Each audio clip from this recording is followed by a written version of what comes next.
সুপ্রিয় দর্শক, আমন্ত্রণ জানাচ্ছি বাংলা বিউ টিভির নিয়মিত আয়োজন খেলার মাঠে অনুষ্ঠানে। আপনাদের সাথে আছে আমি রফিকুল ইসলাম কামাল এবং আজ আমাদের স্টুডিওতে দুজন অতিথি এসে হাজির হয়েছেন আমাদের সাথে আলোচনা করার জন্য। আমাদের একেবারে ডান পাশে আছেন মিশফাক আহমেদ মিশু, সাবেক ক্রিকেটার, এবং আমার পাশে আছেন রেজাউল করিম নাচন, সিলেট ক্রিকেটার্স অ্যাসোসিয়েশনের সভাপতি এবং বাংলাদেশ প্রিমিয়ার লিগ বিপিএল এর প্রথম এবং দ্বিতীয় টুর্নামেন্টে যিনি সিলেট রয়্যালসের কোঅর্ডিনেটর হিসেবে কাজ করেছেন। আপনাদের দুজনকে আমাদের স্টুডিওতে আমন্ত্রণ জানাচ্ছি। ধন্যবাদ। দর্শক, আজকে আমরা বাংলাদেশ প্রিমিয়ার লিগ বিপিএল নিয়ে কথা বলবো। আমাদের অতিথিরা আলোচনা করবেন। আপনারা জানেন এবারের বিপিএল বঙ্গবন্ধুর নামে উৎসর্গ করা হয়েছে এবং বিপিএল এর টাইটেল দেওয়া হয়েছে বঙ্গবন্ধু বিপিএল। আমি যদি আপনাদের কাছে জানতে চাই যে সামগ্রিকভাবে এবারের বিপিএলটা এখন পর্যন্ত যে অবস্থানে এসে দাঁড়িয়েছে, আপনি যদি একটু মূল্যায়ন করেন। আসলে বিপিএল আমাদের কাছে যে ব্যাপকতা পেয়েছিল, এবার এসে আমার কাছে মনে হচ্ছে সেই জিনিসটা অনেক ছোট হয়ে গেছে। বঙ্গবন্ধুর নাম লাগানো হয়েছে এই জায়গায়। আমার মনে হয়েছিল যে বঙ্গবন্ধু বিপিএল বিষয়টা সেইভাবেই হাইলাইট হবে, কারণ বঙ্গবন্ধুর জন্ম শতবার্ষিকীতে বঙ্গবন্ধুর নামে একটি টুর্নামেন্ট হচ্ছে, সেটার জৌলুস ব্যাপকতা আরো অনেক বেশি হওয়া উচিত ছিল। সালমান খান আর ক্যাটরিনা কাইফকে এনে এইটাকে খেলাকে মাইনাস করে সেই বিষয়গুলা বঙ্গবন্ধুর নামের সাথে যায়নি, সেটাতে প্রথমেই আমি আপত্তি জানাচ্ছি যে এই ধরনের নাচ গান আমাদের খেলার বিষয় না। বঙ্গবন্ধু আমাদের জাতির একটি বিশাল বিষয়, যা আমাদের জাতির পিতা, আবেগের বিষয়। সেখানে এই ধরনের সস্তা জনপ্রিয়তা যারা অর্জন করতে চায় তাদের প্রতি আমার ধিক্কার। এরপরে হলো আমাদের টিমের যে বিষয়গুলা। বিপিএল একটি পর্যায়ে চলে গেছিল, সিলেট সিক্সার্স ছিল সিলেটের টিম, আমরা মনে করছিলাম এটা আমাদের টিম।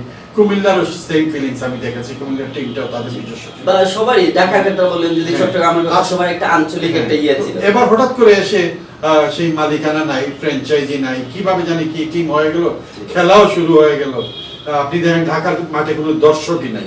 আমাদের প্রথম দিনের শুরুতে হয়তো 200 দর্শক ছিল, শুরু হলো, তারপর অনেকেই গেছি, আমরা নিজেরাই সবাই গেছি, কারণ আমাদের মাঠটা, আমাদের মাঠে খেলা আছে, আমাদের মাঠের প্রতি আমাদের একটি আকর্ষণ আছে।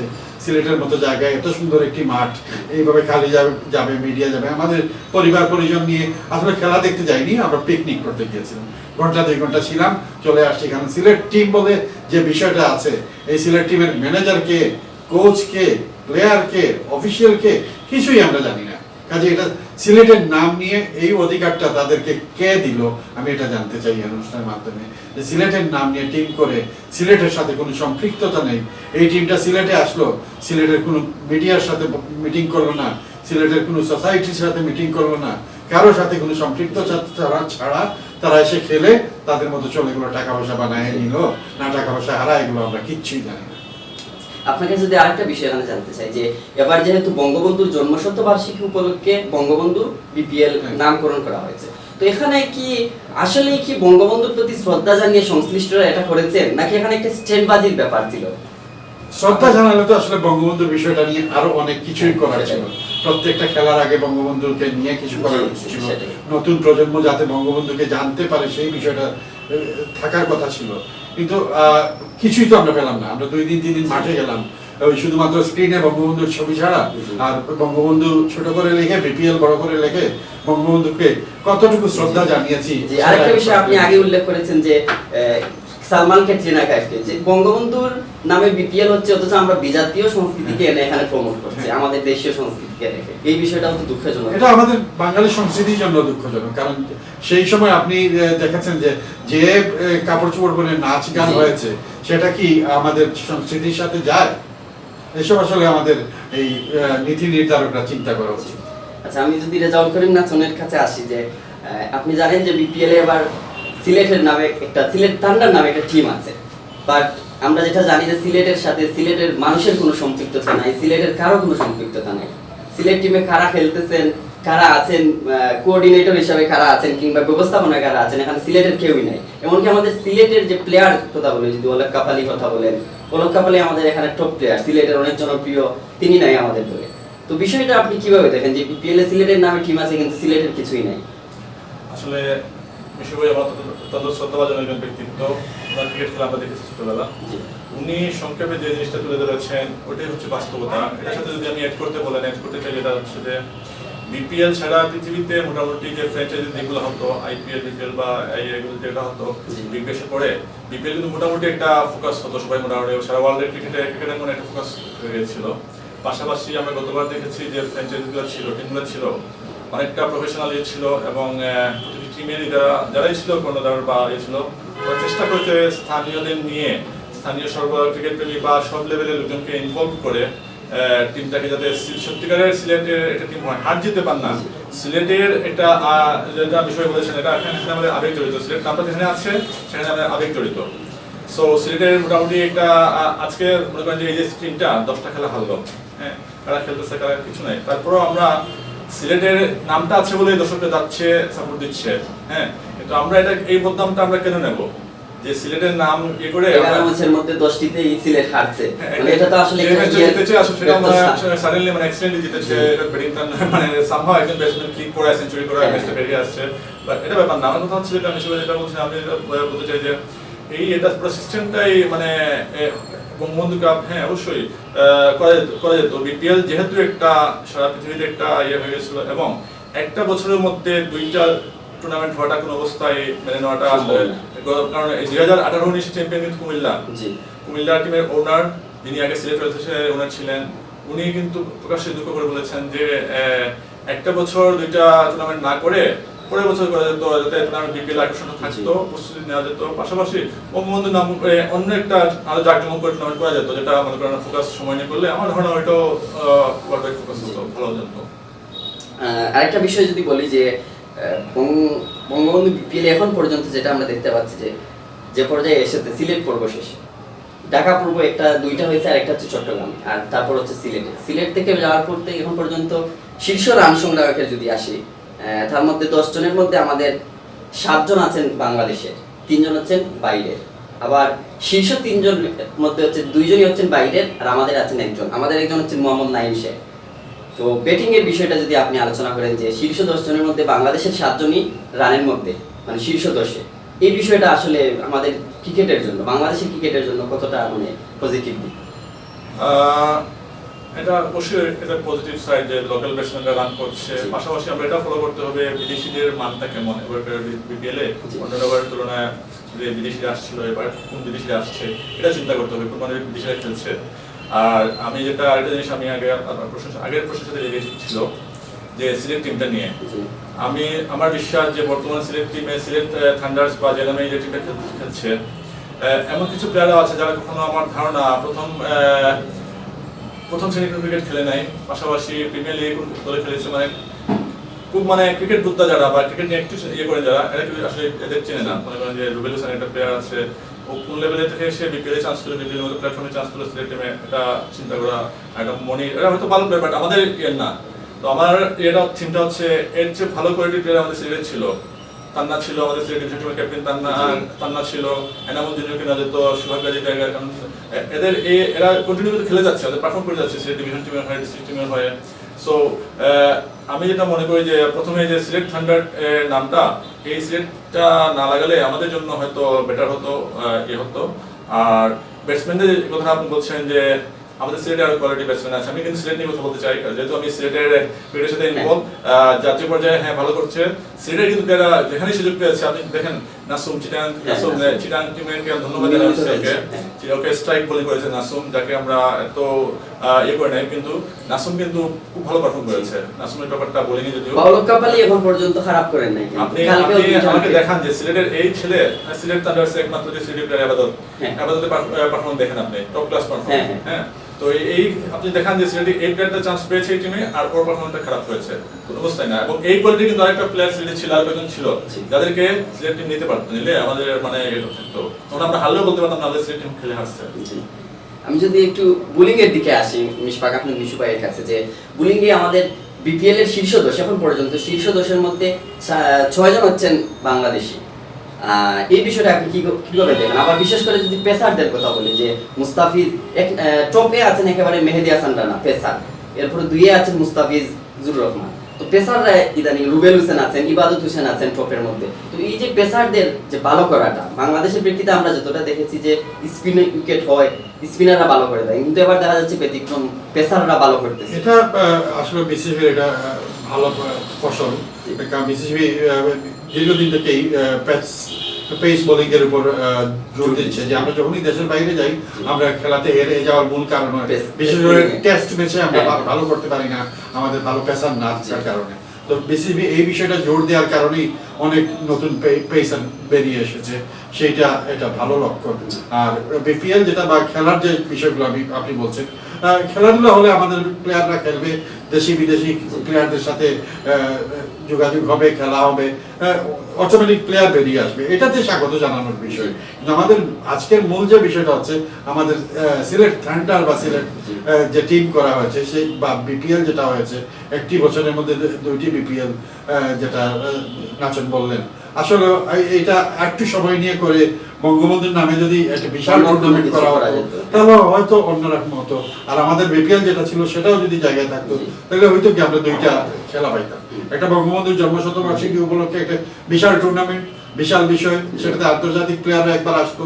আমাদের বিপিএল যেটা ছিল সেটা থাকতে পারতো। সিলেট সিক্সার এর আগে এতদিন কষ্ট করে একটা টিম দাঁড় করিয়েছে, আপনি দেখেছেন তারা টিমের যে মুনাফা, সেই মুনাফা থেকে সিলেটের বিভিন্ন সংগঠনকে সাহায্য সহযোগিতা করেছে, মানুষকে শীতের সময় সেই সম্পৃক্ততা তাদের তৈরি হয়েছে। সিলেট বিভাগের প্রথম বিভাগের লিগে তারা স্পন্সর ছিল, তো এইসব তো ছিল। এইবার এই সিলেট থান্ডার্স কারা, কেন, কার জন্য, এইসব বিষয় আসলে দুঃখজনক। আমার মনে হয় এইসব বিষয় নিয়ে থিঙ্ক ট্যাঙ্ক যারা আছে তারা এইসব নিয়ে ভাবা উচিত। আচ্ছা, তাহলে সিলেটের বিষয়ে তাইলে আরেকবার আপনার কাছে আসি যে আপনি জানেন যে সিলেটে এবার বিপিএল এর যে ম্যাচ দেওয়া আছে মাত্র 3 দিন, 3 দিনের মাত্র 6টা ম্যাচ দেওয়া হয়েছে এখানে। অথচ আমরা যেটা জানি যে বাংলাদেশে এখন পর্যন্ত সেরা স্টেডিয়াম হচ্ছে সিলেটে। সিলেটে এই এত কম ম্যাচ দেওয়ার পেছনে কি কারণ থাকতে পারে বলে আপনি মনে করেন? আমাদের এখানে কিন্তু হোটেলেরও কোনো সমস্যা নেই, বিমানবন্দরের কোনো সমস্যা নেই, সুযোগ সুবিধা সব আছে। এটা যেটা বলা হয় যে আসলে হোটেলের একটা সমস্যা, থাকার যে সমস্যাটা বলা হয়, তো আমি যতটুকু জানি যে হোটেল শুধু না, আমাদের আসলে যে মাঠের পরিচর্যা চলছে, মাঠের মানে পুরোপুরি কাজটা এখন শেষ হয় নাই, আন্ডার মানে রিপেয়ারমেন্ট আছে। তো আমি যেটা জানা মতে যে এই খেলায় যেগুলো হয়েছে এগুলো হয়তো আমাদের সিলেটের কোনো যারা আছেন ওনারা এদের জন্য অবশ্যই পাবেন, কারণ এই খেলাটা হওয়ার কথা ছিল না। ওনারা নিজে থেকে তাদের কাজটা সম্পন্ন করে এই খেলাগুলো আমাদের মানে উপহার দিতে পেরেছেন, সেটা অবশ্যই ধন্যবাদ পাওয়ার যোগ্য। আর মাঠ ফিট থাকলে আমার মনে হয় যে সিলেটের মধ্যে দর্শকতা কথা হয় না, তো সিলেটে খেলা আর বেশি হতো। আমরা যেটা আমাদের মাঠ সেরা মাঠ বলি, নাচন যেটা বলেন, আসলে এখন আমাদের মাঠটা সেভাবে প্রিপেয়ার হয় নাই। গত বেশ কিছুদিন ধরে কিন্তু এই সুয়ারেজ সিস্টেম নিয়ে কাজ চলছিল, সেই কাজটা শেষ পর্যায়ে তাড়াহুড়া করে এই বিপিএল কে নিয়ে আসার জন্য, যেহেতু আমাদের বিসিসিবি পরিচালক সিলেটের দর্শকদের চাহিদার কথা বিবেচনা করে নাদের নিজস্ব উদ্যোগ নিয়ে মন্ত্রী মহোদয়ের সেই সহযোগিতা নিয়ে হয়তো এই ম্যাচটা তাড়াতাড়ি করে ফেলেছেন, যেখানে 3টার বেশি হয়তো ম্যাচ বা 3 দিন বেশি। আমরা আশা করছি আন্তর্জাতিক ম্যাচ আসবে, কিন্তু আসুক, সেখানে সিলেট আন্তর্জাতিক ম্যাচ হোক। সিলেট একটি ভালো মাঠ, এটা সবকিছুই ঠিক আছে, কিন্তু সেই জিনিসটাকে যাতে একটা টিম আসলে আসলে টিম প্রশংসা করে যেন যায় যে আসলে একটি ভালো মাঠে খেলে গেলাম, ভালো জায়গায় আমরা যেন অতিথি পরায়ণ জাতি, সেইভাবে সবাইকে যেন বোঝাইতে পারি যে আমরা আসলে সবকিছুতেই নাম্বার 1। আচ্ছা, আমি আরেকটা বিষয় জানতে চাইবো যে সিলেট ইন্টারন্যাশনাল ক্রিকেট স্টেডিয়ামের ঠিক পাশেই একটা আউটার স্টেডিয়াম হচ্ছে, ওই আউটার স্টেডিয়াম এখানকার ক্রিকেটের জন্য, আমাদের সিলেটের ক্রিকেটের জন্য কতটা ভালো দিক? আর আরেকটা বিষয় হচ্ছে যে আমি যতটুকু জানি সংশ্লিষ্ট কর্মকর্তা যিনি আছেন আমাদের এখানকার বিসিবির পরিচালক শফিউল আলম নাদেল সাহেব, উনি বলেছেন যে উনারা এটাকে আউটার স্টেডিয়াম না বলে এটাকে একটা পূর্ণাঙ্গ স্টেডিয়ামের হিসাবেই দেখতে চান, অথবা সিলেট আন্তর্জাতিক ক্রিকেট স্টেডিয়াম 2 এরকম হিসেবেই দেখতে চান। তো এক্ষেত্রে এখানে আরো অনেক জাতীয় লিগের বা ঘরোয়া অনেক ক্রিকেট টুর্নামেন্ট হবে, সব মিলিয়ে এই যে আউটার স্টেডিয়াম বাংলাদেশে কিন্তু খুব বেশি এরকম নেই, বিষয়টা আপনি কিভাবে দেখেন? এটা উনি এটা বলেছেন, নিশ্চয়ই উনি এটা যে মাস্টার প্ল্যান যেটা আছে স্টেডিয়ামের ওটাকে ফলো করে বলেছেন। কক্সবাজারে কিন্তু এরকম 2টা স্টেডিয়াম আছে করে, হ্যাঁ। তো সিলেটে সম্ভব যদি ঠিক প্রপারলি করা যায় তাহলে এটাকে মনে করেন অনেক খেলা আছে যেগুলো ফার্স্ট ক্লাস ম্যাচ বা প্রথম বিভাগ দ্বিতীয় বিভাগের লিগ যেগুলো হয় ওগুলা কিন্তু ওইখানে সম্ভব, যে প্রপারলি স্টেডিয়ামের রূপ দেওয়া সম্ভব যদি ঠিকমতো যে প্ল্যান ওয়াইজ কাজ করা গেলে। আমার ধারণা যে আউটার স্টেডিয়াম না বলে পূর্ণাঙ্গ স্টেডিয়াম বলা সম্ভব। আচ্ছা বা মনে করেন যে প্রত্যেক বিশ্বের সব স্টেডিয়ামের বাইরে কিন্তু একটা আউটার স্টেডিয়াম থাকে, যেটাতে ওই বিদেশি স্বাগতিক দেশের টিম এসে প্র্যাকটিস Practice করতে করে, পারে। হ্যাঁ। আমাদের এই জায়গাটাও ছিল না। ছিল না। তো এটা হলো আমরা দেখেছি যে মানে- জেলা স্টেডিয়ামে এসে এখানে প্র্যাকটিস করে। আউটার স্টেডিয়ামটা যদি আরেকটা পূর্ণাঙ্গ স্টেডিয়াম হয় তাহলে আমাদের প্লেয়ারদের জন্য তো অবশ্যই সুখবর। আচ্ছা আমি যদি সিলেটের ক্রিকেটের কথা একটু বলি, আমাদের সিলেটের ক্রিকেট বর্তমান যে পরিস্থিতিতে আছে, লিগ নিয়মিত হয় না, এক বছরের খেলা অন্য বছরে হয়, আবার দেখা যায় যে বৃষ্টির মৌসুমে এসে খেলা দেয়া হয়, তো সব মিলিয়ে ক্রিকেটের লিগের অবস্থা বা ক্রিকেটের অবস্থা আপনি যদি একটু বিচার করেন। আসলে দীর্ঘদিন থেকেই আমি নিজে একটি টিমের সাথে জড়িত ছিলাম, জি। ব্রাদার্স ইউনিয়ন টিমের অফিসিয়াল হিসেবে কাজ করেছি। সিলেটে প্রথম বিদেশি যে খেলোয়াড় শ্রীলঙ্কান, জি। তাকে আমি এনেছিলাম সিলেটে। তারপরে রানা তুঙ্গারা না ইয়ে ছিল আপনার আমি নাম বলছি একটু পরে। আচ্ছা। প্রথম মানে সিলেটে প্রথমে সিলেটের লিগে প্রথম বিদেশি ক্রিকেটার শ্রীলঙ্কান আগে ক্রিকেটার। অনেক একটা অনুলিপি হতো। ঢাকায় খেলতো সে, আবহনীতে আমাদের একজন হকি প্লেয়ার মিজানের মাধ্যমে তাকে প্রথম নিয়ে আসে। Anyway, তখন কিন্তু অনেক জমজমাট হতো আমাদের এই লিগে। ডুলডককে নিয়ে লোকজন যেত, সেই ধরনের মিছিল করে আমরা খেলা দেখতে যেতাম, নিজেরা খেলতাম, আমরা সবই হতো। হঠাৎ করে যেন একটা বিশাল গ্যাপ হয়ে গেল, আমাদের দর্শকও নাই হয়ে গেল, খেলাও নাই হয়ে গেল। আসলে কর্মকর্তাদের উচিত হলো যে নিয়মিত খেলাধুলা মাঠে রাখার জন্য। জি। একই প্রশ্ন যদি আমি রেজাল্ট করেন নাচনের কাছে করি, যে আমাদের ক্রিকেট লিগের যে বর্তমান অবস্থা, এই বিষয়টা আপনি কিভাবে মূল্যায়ন করবেন? আমি একটু বিষয়ের কথা ধরে বলতে চাই, যেটা বিষয় বললেন যে এক সময় খুব জমজমাট লিগ হতো, আকর্ষণীয় লিগ হতো, যেটা মনে করেন যে ঢাকা থেকে পরে সিলেট লিগটা ফোকাস হতো এবং এখানে অনেক ঢাকার বড় বড় প্লেয়ার এবং অফিসিয়াল এসে দেখতেন এই খেলাটা। এই জমজমাট লিগ হয়ে কিন্তু আমাদের এখান থেকে এক সময় ছয়জন জাতীয় প্লেয়ার বেরিয়ে এসেছিল। এনামূলক জুনিয়র থেকে শুরু করে তাপস বসু, অলোক কপালি, রাজেন সালে, নাজমুল শান্ত, এদের বেশিরভাগই কিন্তু আমাদের স্থানীয় লিগ থেকে বেরিয়ে এসেছে। লিগটা রেগুলার হয় এবং জমজমাট হয়।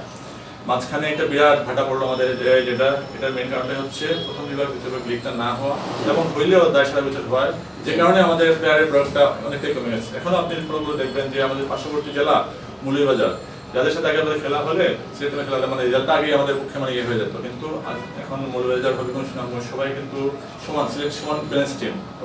ওদের অলরেডি আমাদের এগিয়ে যাওয়ার কথা ছিল আরো, কিন্তু আমরা এখন তাদের সমান হয়ে গেছি। হ্যাঁ, ওরা যেটা করতেছে, ওদের অফিসে যারা আছেন, ওদের অলরেডি তৃতীয় বিভাগ চালু করেছে ওরা, তৃতীয় বিভাগ চালু করে তৃতীয় বিভাগ, দ্বিতীয় বিভাগ এবং প্রথম বিভাগ। আপনি একটা জিনিস চিন্তা করবেন, একটা প্লেয়ারের মনে করেন যে ছেলে ক্যাপাবিলিটি আছে, ওর এটা যে শো করবে, ওর যে ভালো পারফর্মার, ওর একটা এজ আছে, মনে করেন যে 15, 16, 17, 18 বছর, এই লেভেল, এই বয়সের মধ্যে যদি ওর যদি ক্যাপাবিলিটিটা ফোকাস করতে না পারে, না শো করতে না পারে, অটোমেটিক ও মানে ঝরে পড়বে, মানে ওর এটা ওর যে যোগ্যতাটা ছিল ও সেটা শো করতে পারলো না, প্রমাণ করতে পারলো না।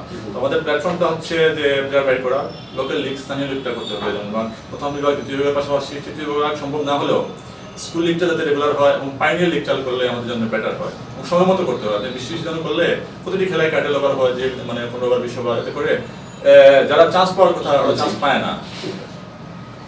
আমরা আসলে অনুষ্ঠানের একেবারে শেষ পর্যায়ে চলে এসেছি। শেষ করব আবার বিপিএল দিয়ে। এখন পর্যন্ত বিপিএল এর শীর্ষ 4টি দল হচ্ছে এবারের রাজশাহী, চট্টগ্রাম, ঢাকা এবং খুলনা।